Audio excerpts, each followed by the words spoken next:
What's up, everybody? Welcome back to another episode of Tales from the Soundcheck podcast. In this episode, we're serving up a good one. We're joined by Benjamin Nicholson. Ben was a part of the Forsaken crew back in the day and is currently an entrepreneur in the food industry and is about to open up a kitchen in one of Connecticut's breweries, East Brewing Company. Massachusetts, New England clam chowder. Yeah, Oh wait, that may have been it because that was on here as well. I had a real mid-tier clam boat in Boston. It was real bad. So, if I'm eating seafood, I'm going Maine, New Hampshire, and then probably Connecticut's last. Yeah, we got good seafood, but for high school, I was up in New Hampshire and I was right on the seacoast, and we had so many good places that looked like hellholes, but everything was perfect. I remember going around the Lee traffic circle and there was this little trailer you'd see in the backwoods of Alabama that people have definitely been murdered in while doing meth. Yeah. And it was the best burger I've ever had. And it was $6. Yeah, some of the best foods are always at dives. Oh yeah. The best burrito I ever had was at a dive, even though it's a chain. I love dive bars. I will live and die by dive bars, even if I'm not drinking anymore. Dive bars are the best place to go to. Oh, for food? For food, for atmosphere, I love it. You get dirt bags. No yuppies. And I love dirt bags. You get the dude who just built a steel mill by himself at 4 a.m. and is I need a PBR before I go see my wife because you meet some pretty interesting individuals at dive bars, especially the ones that open up at 6 o'clock in the morning. Yep. And there's never a dull time at a dive bar. True. You can get there at 10 a.m.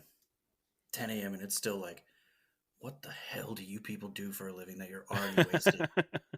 This is great. They drink from 10 a.m. to 10 p.m. and then sleep for about 6 hours and do some sort of job where they make money. And then they're right back at it. I'm envious, but not not at all. We used to play this dive bar. I'd call it more of a coke den than anything. In Waterbury called Bobby Allen's. I think we mentioned it before. It burnt down, but probably because somebody had some bad blood or whatever. Don't know the drama, but what an atmosphere. Not only were your feet sticking to the ground everywhere, but you knew that we were. It's gone, so we can incriminate them. Sure, but we were 18, 19. They're like, you guys want beers? And we were like, yeah. They're like, come out of the bar. As long as if you got money and a hole to put it in, they took it, man. And, bro, love it. I love the dives. When I was with Forsaken, we had a place like that in Bronx, New York. I don't know if it's still around, so I'm not going to mention the name of it. But I remember I'm probably 18, and I'm standing next to Cam, who was straight edge as all hell at the time. And this dude comes up and he goes, "Hey, you guys want a beer?" Cam says no. And I was like, yeah, sure, but I'm 18. The guy goes, "Didn't ask that, take it." And it was amazing. I've been looking for that beer ever since, and I've never found it or heard of it. It was this. It looked like Mountain Dew. What? The can looked like a Mountain Dew can, but it was a beer, and I think it was called Game or something like that. But dude, great moment. You drink bathtub beer, bro. Yeah. No, I have to ask, was this at all reminiscent of would you say a malt liquor, or was it beer? It was reminiscent of malt liquor that kind of sat out in the backyard for a little bit too long. Ooh. But it was cold. Fair. But it tasted like it had just been warmed up and then quickly chilled. Just shaken in a spittoon and then warmed back up. So it was skunked and chilled. But for some reason, it was so good. It might have just been situationally because that night was an absolute mess. Like Forsaken almost didn't get to play. It was just a mess of a night. All right. For those who don't know, our timelines in Forsaken were not the same. So for those listening, No. had already left the band, and Ben was helping and hanging out with the dudes in Forsaken. And just you saying like, "Oh, they almost didn't get to play," or something happened, just sounds like a typical Forsaken night. Yep. Yeah. Do tell about that show, because I'm interested to hear about that. All right. So I think so we were playing. It was Towers, Last 10 Seconds, Forsaken, and there was one other band. I can't remember it. I mean, they were sick, which says a lot that I can't remember their name. So the stage is up front, and I don't know if you've been to New York. They don't go side to side in a pit. They go back and forth. Yeah. So that was already weird to us. We were like, what are these dudes doing? Like, I don't understand this. So the merch tables were along the side and ran in like an L shape. So Cam and I are standing on one of the tables in the back facing the stage, and there's just a mess of people everywhere. And Cam, being who Cam is and probably still is, looks at me and goes, "Yo, tell me I won't stage dive on these guys." Just this unsuspecting group in the way back of the venue. And I'm like, all right, yeah, let's play this game. You won't. And before the words are out of my mouth, Cam is in the air, just launching himself onto these people. And the second he hits the ground, security's all over him. Yeah. Like they're tackling him to the ground. I jump off the table and like the clearest thing I remember from this moment is I ran over to him as they're pushing him against a wall, and I grabbed him by the shirt collar, looked to my left, some dude's throwing a punch. I lean back, dodge the punch, and grab him by the shirt and pull him out and say, "Dude, what the..." So I don't know if I can swear on this. Of course. And I'm like, "Dude, what the fuck did you just do?" So we get outside and security's like, "You guys are done. You're out of here. I don't care who you are. Get out." And we were like, "Dude, well, we're about to play a set." And he's like, "I don't care. Get out. You're not getting paid. Pack up all your shit. You two can't go back in." And the promoter who booked us on that show happened to be a big fan. He comes out, he goes, "No, dude, just let it go. They're playing. I brought him here. They're playing. I want to see him." Da da da. Night goes on. Dude was still pissed. They played their set, and it just went off.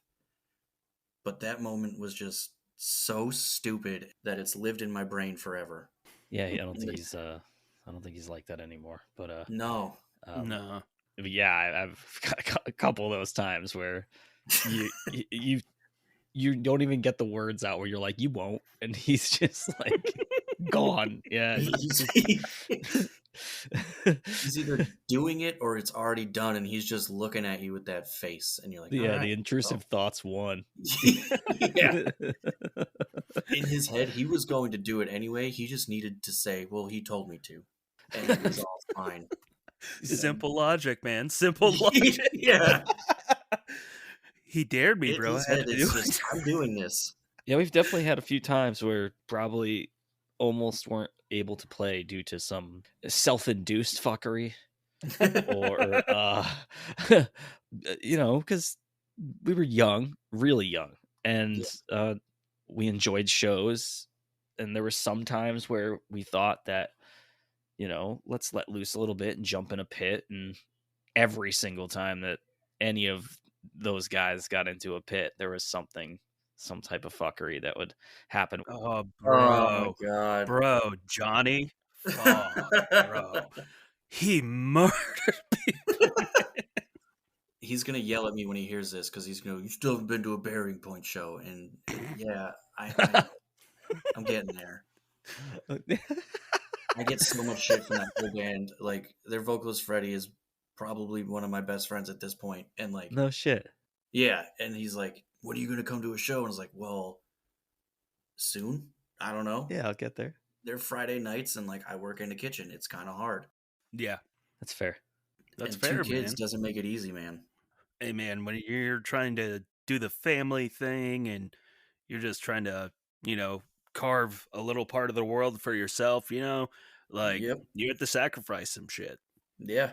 Sometimes you can't go to shows. Now we have the tech to where, we can film these sets so easy and just share it handheld. So you And can it's actually, wild. watch. We're actually gonna we've scheduled Freddie to come on the show, so we're gonna talk to him pretty soon. He's a good. I love Freddie. We He's a beast, man. and me and him go way back, like we weren't friends when we first met because we grew up in the same town. Like his band played a show in this dude's driveway, and the neighbor ended up calling the police. He's told this story before on another podcast, so I won't go into huge detail. But the neighbor ended up calling the police, so I was like, dude, I have a basement. My dad's deaf. He doesn't care. He supports this. Let's do it in my basement. So we brought the show to my basement, and I ended up playing drums for Freddie's band. And, like, we still weren't friends after that. I remember finishing the set and just kind of looking at him like, you're a fucking nerd. And then probably 15 years later, we're best friends.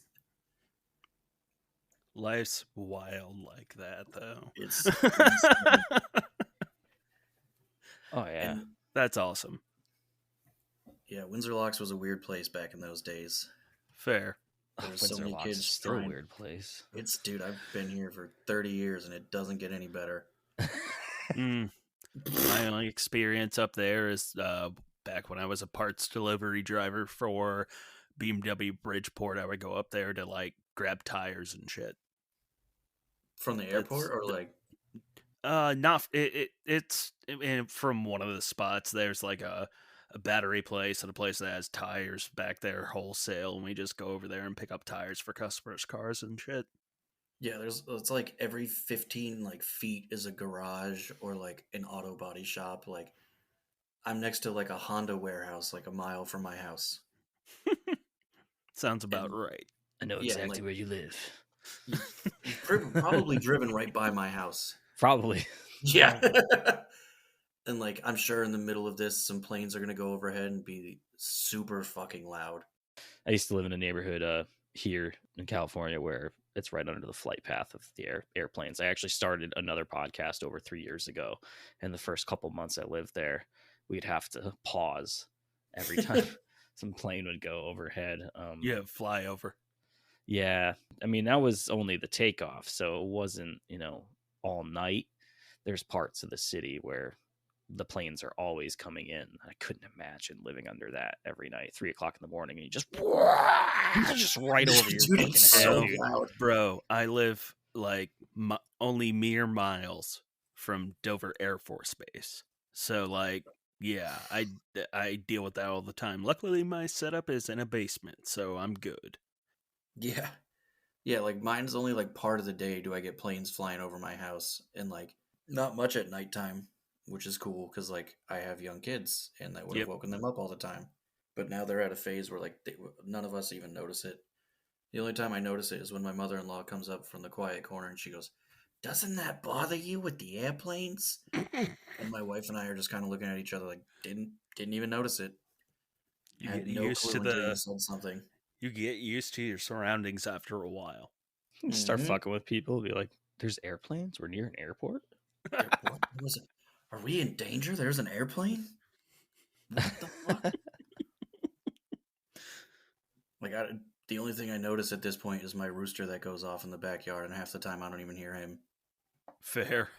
It's pretty badass, dude. Wish I had a rooster. One of my Dude, neighbors this- has one. Yeah, no, doesn't bother me at all. I have one neighbor that, like, viciously complained to the town and, like, gone through, like, 6 months of zoning board meetings for nothing to change, and, like, Ugh.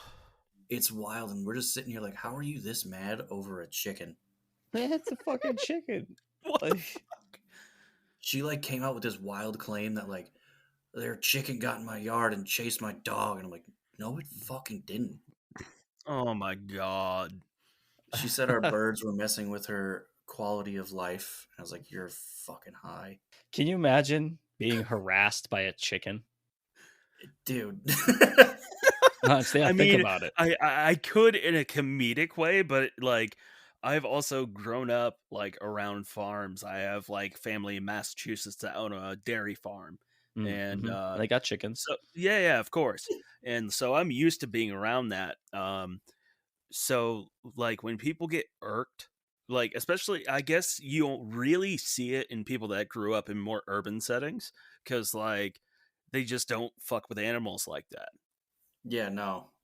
They're like, they see a chicken, they're like, whoa, whoa, whoa, whoa. What is that thing about to do? Like And it's like, nothing. well, It's a nothing. chicken. It just pecks around and goes about its day. True. I love chicken. I love fried chicken. I love all chicken. All chickens. Uh, but let's talk a little bit about music, man. During your time with Forsaken, were you there when they broke down, or was that Which time? after the one in New Mexico with Big Red? No. No. I Okay, that did was what spend I a was. lot of time in Big Red, but I was not there for Death Valley. I'm sorry. I'm so happy I was there for the North Carolina final breakdown Mm. because, dude, if I was stranded in Death Valley, I would have just surrendered to the earth. Just Like, lay I out. wouldn't have made it out. My mistake. It was Death Valley, not New Mexico. I'd probably still be laying there, just bones. There's no way. Because they were there for a while. Yeah, I recently got stuck driving cross country in the middle of nowhere, New Mexico, Arizona, Yep. Ugh. and Nope. no service and all that stuff. Blown tire, nothing. Well, the only place we could stop at had a landline, no Wi-Fi, nothing. They had showers and a laundromat. And there's probably nobody around. Yeah, there it's was just like an 40 abandoned people in the structure. town. Sick. Yeah, it was good. So yeah, They're all going to give you the same look if you ask for help. They're all going to go, I don't know who you are. Fuck yeah. off. Who the fuck are you? Yeah. That's the one thing that's crazy about doing things with bands, especially on if you're driving a van and a trailer, Van touring in general. yeah, people don't caravan usually through state lines that much. That's usually a local thing. But yeah, van touring, dude, the amount. America, I love you, but holy fuck! There are some of the creepiest spots in places that are not even that far away from civilization.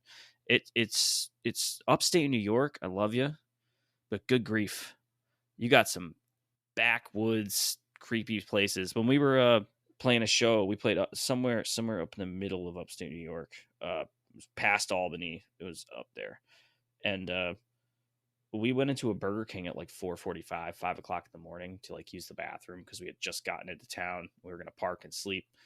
And as soon as we walked in that Burger King, every single fucking person turned around and looked at us. And we were like, oh, uh-oh. And then, but I mean, we did look like a bunch of circus animals. I mean, like you had, John and Cameron's ears were like 2-3 Massive. inches. Yeah. So, people were tatted up. We smelled like cow manure.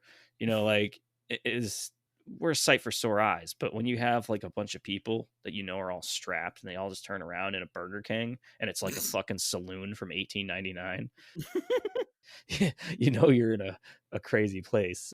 So that's why I asked if you got stuck out in the desert, because holy shit, that must No, have we were sketchy. driving through North Carolina and we're going down the highway. It's probably like 1:30, 2 o'clock in the morning.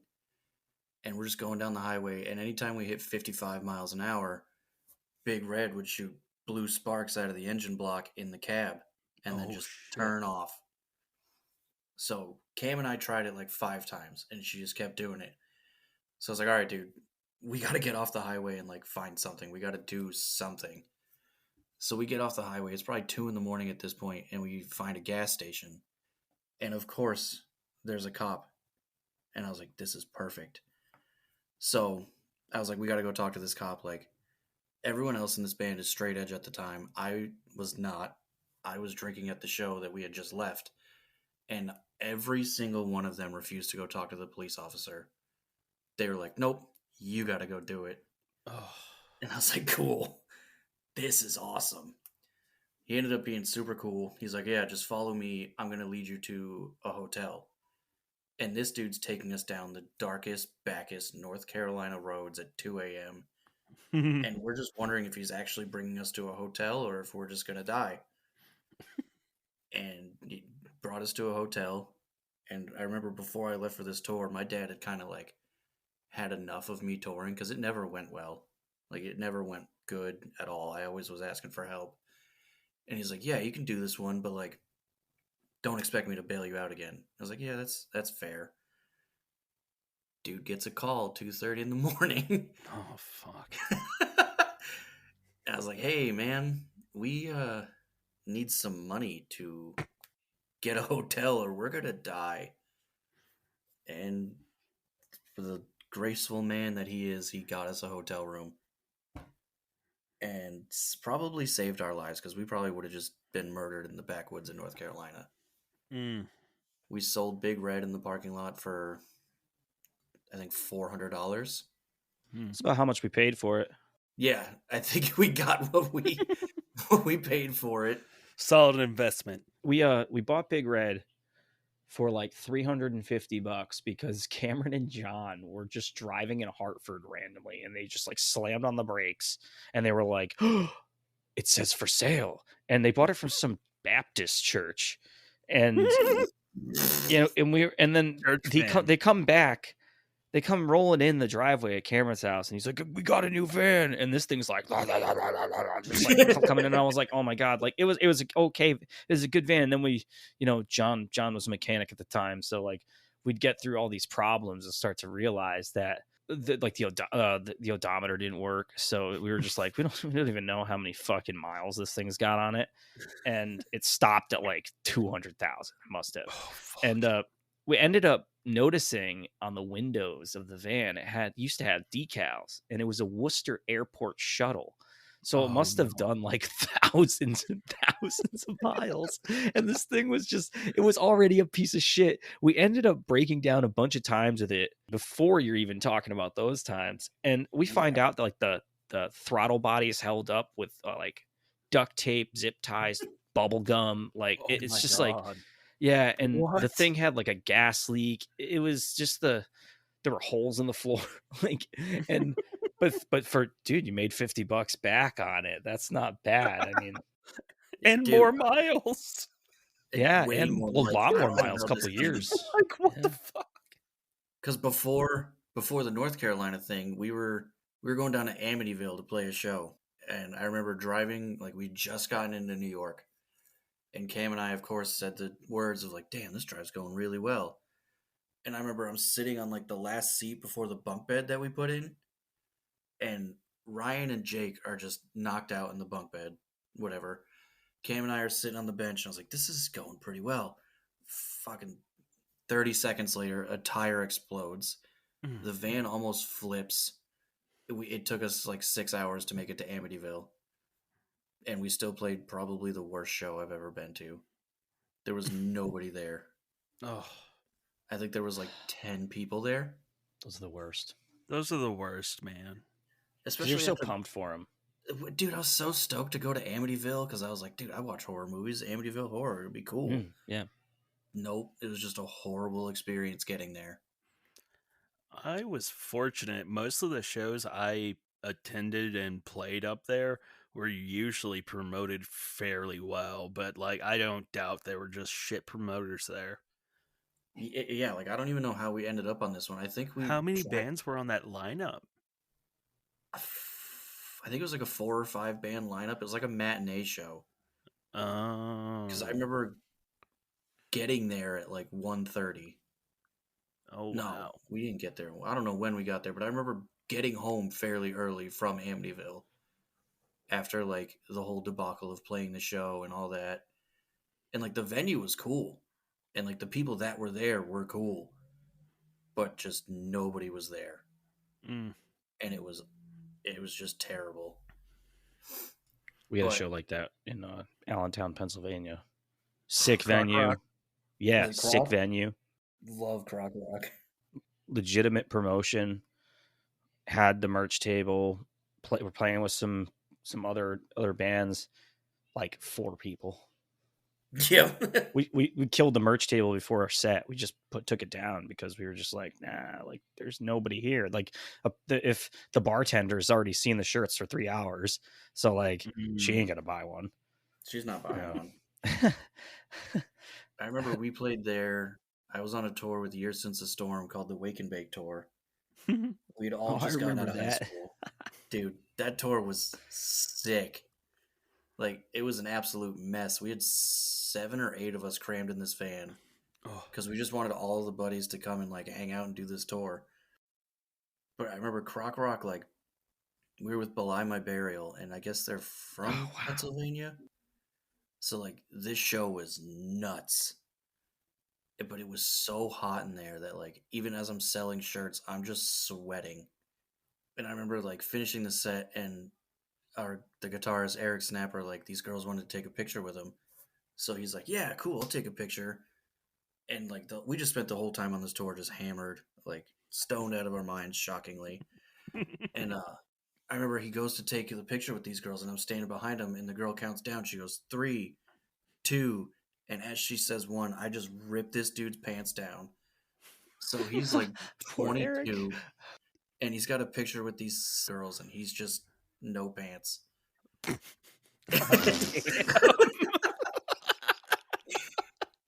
It took me about a year for the realization to set in of like, that could be a very bad look for this dude. Yeah.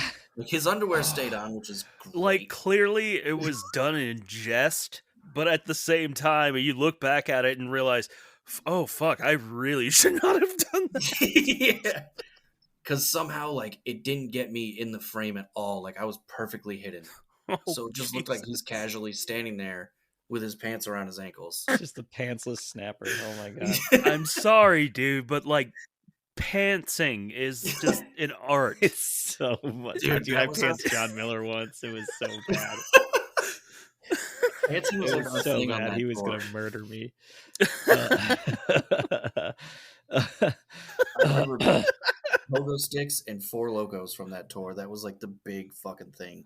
Oh my god. Oh my Yeah, like, goodness. Joey Baumgarten brought a pogo stick on tour with him, and he was doing tricks off everything he could. And he's like, "Dude, just make little videos of this, and we're gonna put like a pogo edit together." And I was like, "All right, cool." The video's on YouTube. If you search "Years Since a Storm Wake and Bake Tour," every clip that we filmed of him doing stupid pogo shit is It's in just there. Joey bouncing around. Love Yep. it. I can't wait. I just talked to Joey the other day.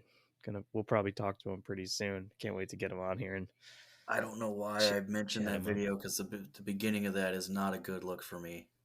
I got woken up by a rebar to the ankle because I was supposed to drive, and I was pissed. So the first like 30 seconds of that video are golden. I gotta check that out. It's pretty funny. That pretty funny. That whole tour was just an absolute mess. The Years dudes are really fun guys. Yeah. I remember when they first became a band, they were playing a show at the Knights of Columbus, like right up the road from my house. Sick. And I was like a super hardcore dude at this time, and they were like metalcore, whatever. I don't know what I would classify them as.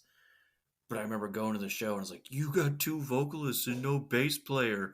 You guys suck." And they all like tried to fight me, and then we ended up becoming like best friends. Love it. Yep, Oh, it was a weird chain of events on that one. sounds like CT. Yep. Sounds like a CT show. Yeah. Speaking of stuff going on in Connecticut, one of the other things you've done since you've departed from music over the years and don't have to watch dudes stage dive from the back of the pit. Been in the food industry and did stuff with that, but you kind of got into like a little bit more of entrepreneurship now. Right now, you're opening up a restaurant location in Back East Brewing, which is pretty rad. How'd you get started with that, man? So I started going there, I think pretty much right when I turned 21. I was like, "Dude, their beers are great. I want to go. I'm legal now. Let's go to a brewery." So I started going there 10 years ago, and like since then I've just like built friendships with people there, and like other restaurants I've worked at, I'd always talk to their sales rep when they came in, and like I'd still go in and like hang out with all their bartenders and like just became friends with them. And I was working in Hartford a couple months ago, and I ended up leaving that job just due to differences, couldn't agree on pay and all that fun stuff. And I happened to stop at Back East to hang out with one of my buddies there, and they're like, "Oh, are you here for the job?" I was like, what do you mean here for the job? And they're like, oh, we're opening a kitchen. Like, I thought that's why you're here. We all talked about having you come and do it. I was like, well, no, but yeah, now I am. So I pretty much got hired right on that day. Started doing all the planning, like getting all our reps in place and everything. And of course, we got held up by construction, so we're 5 weeks behind where we wanted to be. But isn't that how construction goes? Always. It permits and work and everything like that. Something always gets delayed. Nothing's going to open on time like you want it to. But yeah, just became friends with them. Ended up just sneaking my way in there, kind of. So That's literally what you did. I mean, you went in there just to, like, what, hang out, and they're like, "Yo, you here for work?" And you're like, "What?" yeah. I remember looking at my wife before I went, and I was like, I don't know, the dude who asked me to hang out never asks me to hang out. Like, there's got to be something up. So I like kind of played into it, and I wore like dress shoes and a polo, which I never fucking wear. Huh. So I wore it down there. So when they started saying that, I was like, I knew it. Yes, I am. And Love it. yep, worked perfectly. Foolproof. Fucking fooled Commit. everybody. Yeah, Fucking it was commit. great. And like, I love everybody there. There's a lot of fun stuff going on down there. We have a Halloween beer coming out, I think, next Friday. I don't know if this will be out by then, but That's the day this comes out. So perfect. So when you listen to this, after you're done, go down to Back East. I can't technically tell you what it is, but it's good. I haven't tried it, but it's gonna be good. There's a lot of Starbursts in it. ooh, Oh, hell yeah. Yeah, that's about. If you like Halloween, like the movie, you'll want the can, you'll want the hoodie we're putting out. It's dope. Sounds like I need to take a trip. Yeah. that's rad. Working in the beer scene's got to be pretty cool. I've always tried. It's beer. I mean, it's still pretty big out here in San Diego, but you know, COVID kind of murdered all industries. Yeah. After a while, and but I've always wanted to work for some of these beer companies out here, and I've tried, and the competition is crazy. So you just, you know, having this mind reading experience of being like, you know what, I'm putting in the penny loafers today because I'm going, I'm gonna get this job that I didn't even know was gonna be offered to me. It's pretty rad, and CT is like up at the same level as dude, you know, there's out here. there's so many sure. breweries around here, like it's crazy. There's even one in Windsor Locks now, and like everybody's putting out good beer. Like there's probably 2 breweries around here that like I'm kind of like, it's not that great, but you guys are cool people, so I'm still gonna come hang out. Hey, yeah, you got to network and support, you know. Exactly. Yes, for sure. Because once you're open, you hope that those people.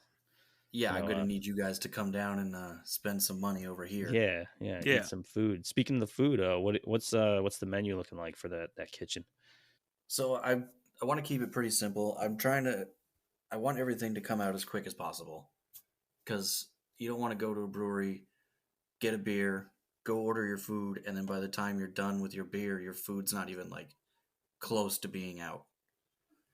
So I was thinking like some smash burgers. We'll run some tacos. Every brewery needs wings because beer and wings go hand in hand. And then like cheese boards, kind of stuff like that. A lot of stuff you can share with the table. My wife's yelling at me to mention the mozzarella stick grilled cheese that she put on the menu. Oh my God. Bless. Holy shit. Slamming. Is that exactly what I think it is? It's exactly what you think it is. Oh my God. Bro, we're just like putting mozzarella sticks inside of a grilled cheese, and I think it's the proudest thing she's ever done in her life. Outside of having kids, you know, that's something to claim. That sounds amazing. I might just get a flight just for that fucking thing. Let me Fuck yeah. I gotta pull up the menu. I gotta see what we named this thing, because I remember the day we wrote the menu and we're like naming everything, there was some sort of like gas leak somewhere, so all of us were just like loopy. Dude, we named it the Grizzly Bear. It's perfect. Perfect. And everyone's gonna think there's meat on it, but I'm okay with that. Yeah, you can add bacon to it. True. Yeah, the original name was silly. I had written it down as the Grilly Mozzie, and then I read it back and I was like, that's fucking dumb. Don't put that on a menu, jackass. That's And I amazing. mentioned it to the GM, and she just looks at me and goes, no, we're not doing that. Thanks. Perfect. But yeah, like, so I got the menu pulled up here. Like, we'll have a couple wraps, like a falafel wrap, couple burgers, some tacos, a couple salads. Just like, a lot of shareable stuff, a lot of quick, easy stuff, a lot of stuff that you want when you're drinking beer. Sure. Nothing that's too heavy. Like, I'm never going to put out a prime rib dinner. Oh, God. Because you're not going to buy any more beer, and I want you to buy more beer. The prep alone is a pain in the ass.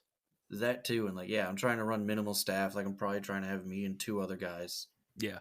That's all you really need for a small kitchen. Yeah, and like, coming from the place I used to work at, where I wasn't getting out of work till 2 a.m., and I'd get there at like 7 a.m., this is going to be such a drastic swing that I'm so excited for it. Oh, yeah. I think my longest day is like 12 to 9. Oh, dude. Way better. In kitchen world, that's cake. Yeah. Dude, it's so easy. Oh, that's so much more manageable. Yeah. Most of these like high-end guys are like, what they have to do in prep and shit is just like insane, coming in at 6 a.m. and not leaving till 2 in the morning. Fuck that. Yeah, Not it's my awful. thing. I don't ever want to do that again. It's just Except you'll do it if you drive a van at 6 o'clock in the morning, and then you're loading fuck out. yeah, I will. You're loading out of the venue at 2 o'clock in the morning and just getting ready to drive again. We'll do that willingly, but I will fuck willingly that do work. that. Fair point, but I'm not it's standing in the different. kitchen. It's different. It's different. Yeah, no. I'm excited for that, man, because I don't think I've ever gotten to go to back East Brewing. So the next time I'm back in CT, I'll definitely check it out. I'm not drinking anymore, so Yeah, that's the other thing that's been tough for me is I stopped drinking about 2 weeks ago, and now we got all these cool beers coming out. Fuck, dude. I mean, like I said, I love beer. Oh, same. You know, and it's more not even just the because like a non-alcoholic beer for me is I like the taste of beer, so I actually enjoy it. I just finished a non-alcoholic Heineken, and it tastes exactly the same. Dude, the Zero Heinies or they taste this was fantastic. regular Heinies, and that sounds terrible. I probably should say that. It tastes like regular Heinies. But yeah, 2 weeks ain't nothing to sniff at, man. You know, like it's I don't like to count, you know, and I'm not one to be talking about I have this active sobriety thing going on because I smoke weed like a fucking chimney. So Oh, dude, California sober. Yeah, California sober. See, he knows what that is. I talk to so many people, and I'm like, nah, I'm Cali sober, and they're like, what the fuck is that? Like, you do meth? And I was like, no. You do meth? That's Alabama sober, dude. Bro. Nah. I'm not Corn back in 1992. Yes. Oh my gosh. Yeah, every once in a while you gotta smoke. You gotta just relax. Yeah, and like it helps me sleep. So yeah, like I said, I love beer. Getting rid of it and shaking it as from like a habitual and a daily event. It's definitely really difficult. I'm about 2 months of nothing, and you know, working like yourself, I spent some time doing some stuff in the restaurant industry, and that's what really re-sparked it in my early 30s and my late 20s was hanging out in those environments where people are like, yo, we're getting out of work at 2 o'clock in the morning, the bar's open till 4, you know. And you can't say no at that point because it's like, what else am I gonna do? Yeah, you're like, I want to hang out with these people, like, you know, but it's, you know, you don't have to do that. But after 6 or 7 vodka shots, you know, you're just like, nothing matters at this point. No, I go jump off a merch table in the back of a pit. God damn it! Yeah, watch me. Watch this. I can fly. He was stone cold sober. Yeah. And that was a decision. And like, I should have known by the look in his eyes when he looked at me and said, hey, tell me I won't do this, that he was already going to do it whether I said, you probably shouldn't do that, or go for it, dude. Like, no matter His what mind was made up. it was made Yeah. up. Because Oh, everyone else was outside of the venue, so there was nobody else to tell him no. It was literally just thrown onto me, and I'm like, I'm a child. Bull I'm in a China 18. shop. And he just went for it, and it was fantastic. yeah, he's done some crazy shit. It's completely You sober. gotta admire the chutzpah. Yeah. Yeah. And then when they finally played their set, he demanded a microphone, Yep. like Mhm. demanded it, so that he could just yell at people. Yep. Yep. Yep. Yep. That The sounds best like him. crowd work I never got to see. God damn it. Dude, He did he's that. sitting there with a microphone playing like Hinge Factor breakdown. Fuck you! You're all pussies. Fight Oh my me! God. Yeah. Yep. And I'm Oh like, my yo, God. chill Yep. out. That is, That is he the is most cam thing I've ever heard. Yeah. stone sober too. Just violent. Like, oh my God. Hey, man. He was the one that told us, "I'm gonna fire you if you smile on stage." So Yeah. he's but yeah, drinking, it's fun. It's fun. I don't love it. Dude, I yeah, feel I great. love it. I love it too. It's celebratory. It's boredom relieving. It's it's all the things. But man, for some people like myself, it ain't the right play anymore. Plus, I'm getting No, old dude. too. The last night I drank was probably one of the worst times of my life. Mm. So I got a bottle of Slipknot whiskey for Christmas. Ooh. So we started out just like, we were on Omegle, like, don't know why. We were just like, let's go on Omegle and mess with people. And it ended up with us going through the metal section of Omegle and asking people to name 5 bands. And if they named Slipknot as one of them, we were going back and forth on taking shots. Oh, good Oof. grief. And it got to the point where we had to go back and forth with half shots because that many fucking people were saying Slipknot, and we still finished the entire bottle. Oh. And like, the last thing I remember is going to walk into the living room and just running into the wall. And then apparently I sat down on the couch and looked at people, but I wasn't looking at anybody. Like, my eyes were just gone. I was gone. Yeah. And then I looked at my friend's Maggots. girlfriend dead in the eyes, I guess, and just went, I have to shit. And then fell asleep. What a classy story, man. What a way to go out. What a way to go out. That's legendary. And then woke up the next morning covered in a blanket, and my wife was just sitting in the living room just looking at me with such fucking disappointment. Oh no, that's even worse. Oh, dude. I had the worst headache ever.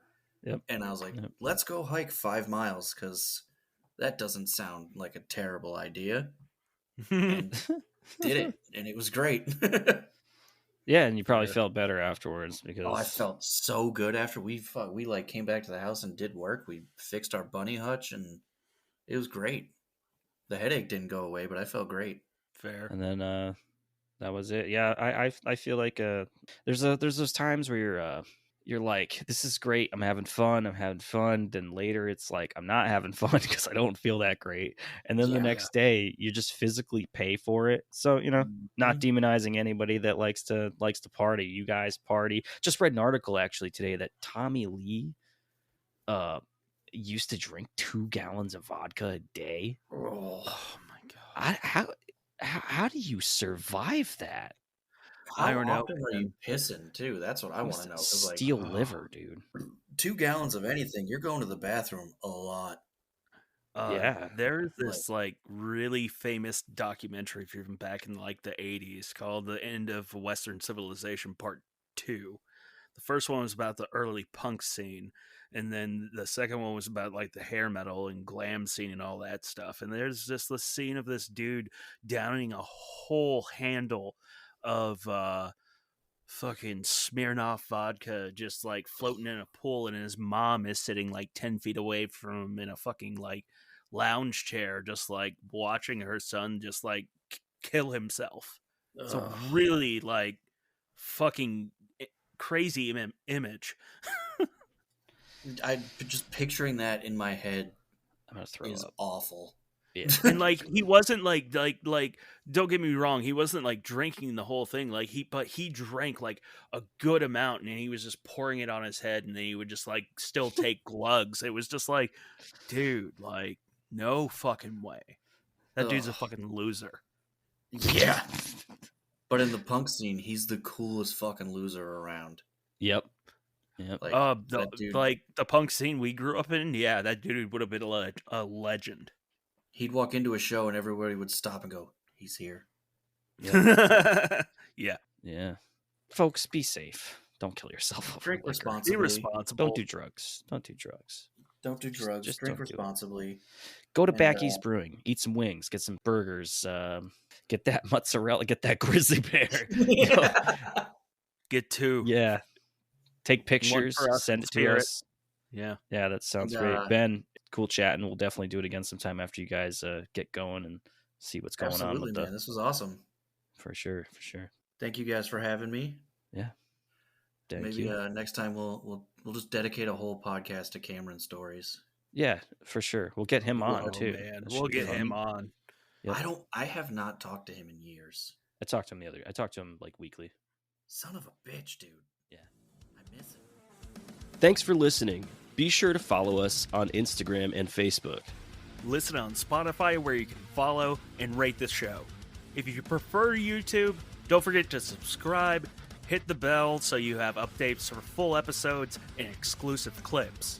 Find all of these links at our link tree. That's www.linktr.ee/Tales from the Soundcheck podcast.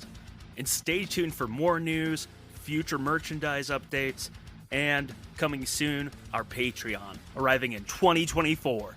If you have any comments, questions, or booking inquiries, please send us a message on Instagram at Tales from the Soundcheck podcast. Or shoot us an email at talesfromthesoundcheckpodcast@gmail.com.